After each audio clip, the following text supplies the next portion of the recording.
Did you know that there is a way to pass on your real estate to a loved one without having to go to court and without having to do an estate plan?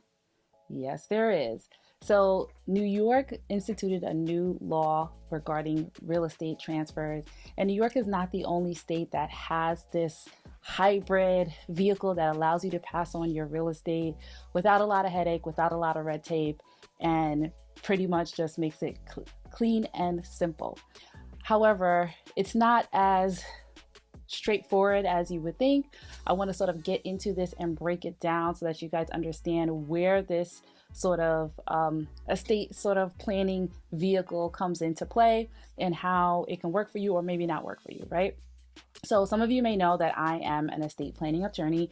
I help individuals, families, business owners, especially real estate investors, protect their assets, right? Create an estate plan to make sure that their loved ones, the ones who they care about, benefit from all they have worked hard for. And not only that, to also make sure that they have a plan in place to live out the rest of their days the best way that they possibly can.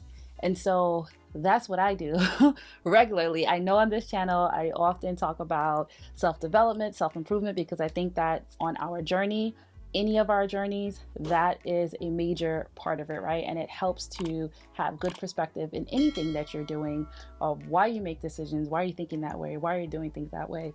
And so I love getting into that self-development, and it's helpful for everyone. But every now and then you will see me sprinkle in some information about the law because, hey, I'm still doing it. I'm still involved, even though I tried to run away, but it didn't work for me. So I'm here. I'm here helping spread the knowledge that everybody needs to know, right? And so I'm going to get into this video right now to kind of talk to you about the new changes in New York law.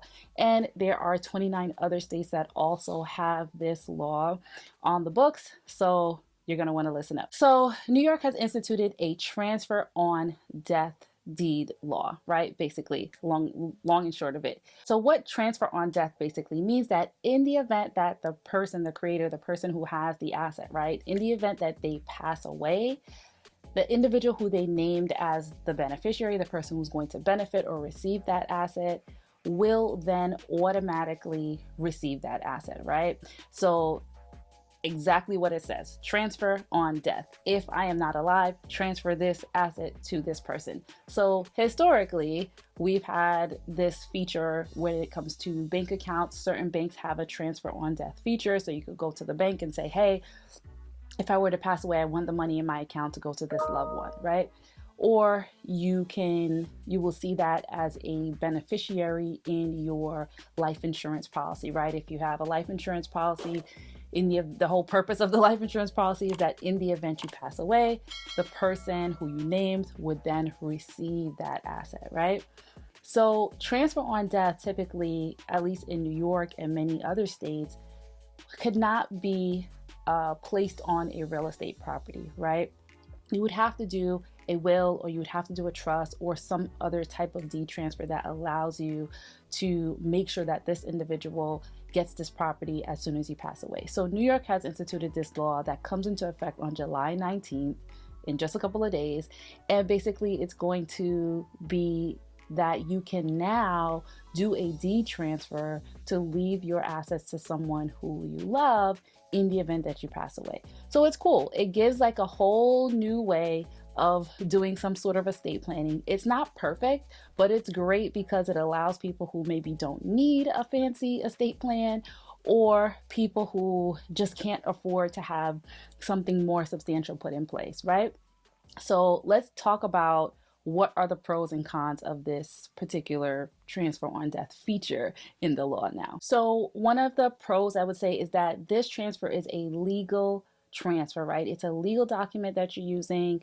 The person who is transferring the property, a transferor, is going to maintain ownership during their lifetime. So they have the freedom and the full ownership, the full capacity to basically do whatever they want to do with this property. They could sell it if they feel like it, they could finance it, they could do whatever they want. So they have full control, full authority, full ownership during their lifetime, even when they do this transfer on death deed.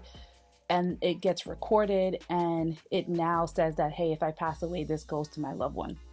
Person who created this deed is still the owner, and they still have full authority and flexibility as it relates to this property. So it's legal and it's binding. And the next pro is that it bypasses probate. It bypasses the entire court process.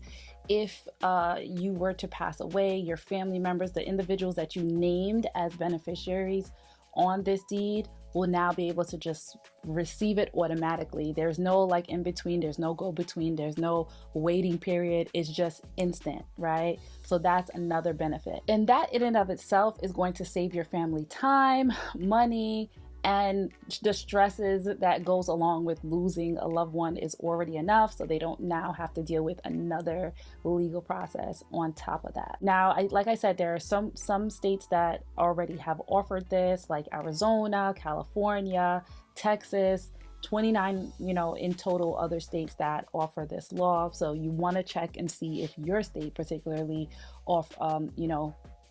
has the benefit of this transfer on death deed. So the next one is a pro and a con, right? The transfer on death deed has to be signed similarly to how a will would be signed or your other estate planning documents will be signed. So what does that mean? Basically, it needs to be signed in front of two witnesses that can also attest that the individual who's signing is who they are and that they have witnessed this signature. So it will be signed and it will be notarized. So that's a pro, right? But it also has to be recorded in the county before the person passes away. So you have to make sure that it's recorded in the county before the person passes away. And this is good because it avoids fraud, right? People are not like, oh yeah, before they passed away, they signed this transfer on death deed, so I'm gonna now go ahead and record it. No, you cannot do that. It has to be recorded before the person passed away. Now, the con is it does leave room still for fraud. Why? Because if they are vulnerable people, someone could take advantage of them and have them sign this document, and nothing is really going to change during their lifetime, right? Or everything in their life is going to continue to stay the same. Only upon their death now will there be a change where this deed kind of gets transferred. So you want to be careful. You want to make sure that you're always, from time to time, checking your county records, checking to make sure that your deed is fine, your deed hasn't been changed, no new documents have been recorded.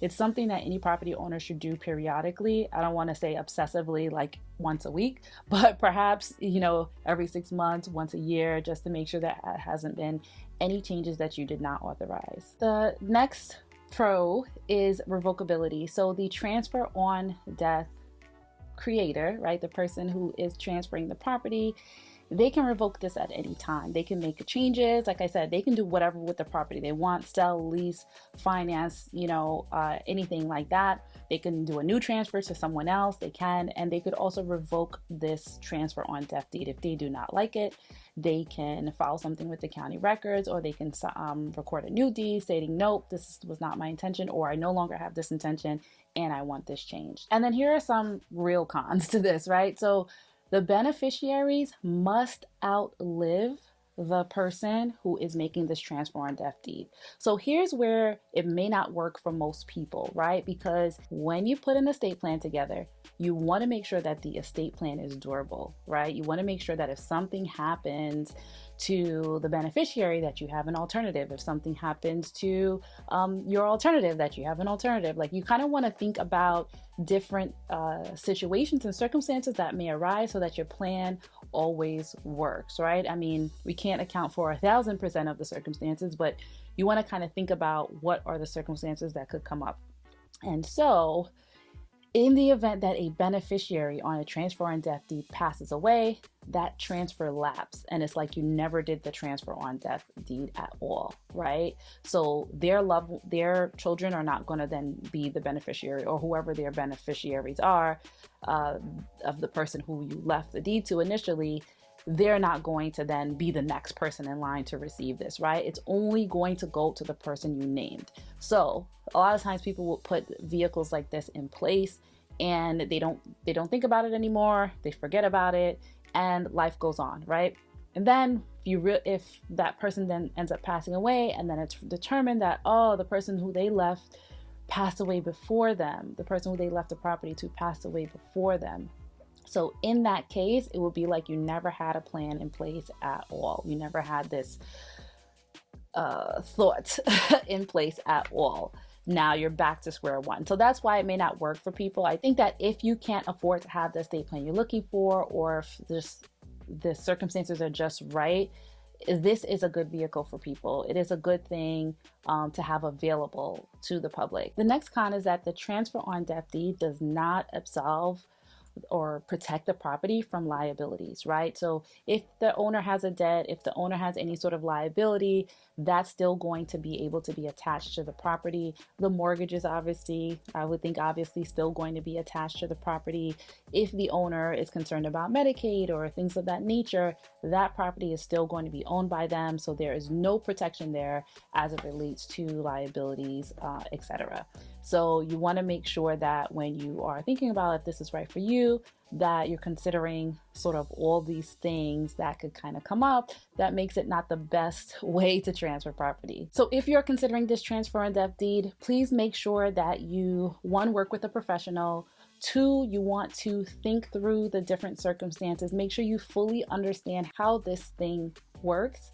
What are the pros? What are the cons? And how does it fit with your situation? I always say that estate planning is not a one size fits all, right? It has to fit your particular circumstance. And that's why me as an estate planning attorney, I like to go through what are your goals? What are your plans? How do you envision things working out so that I can see what holes, what sort of concerns, what situations could arise, and try to fill that gap with the proper estate planning tool, right? But I just want to make you aware of this new transfer on death deed, this new transfer on death option for real estate, because prior to, I would tell my clients, yeah, you can't really leave your real estate with a beneficiary the same way you could do your life insurance or your bank accounts. Well, now you can. It is an option. So I hope this was helpful to you. Leave me any questions, comments, anything that you want sort of like clarified. We can have a conversation about it in the comments. I appreciate you for listening, and I will see you next time.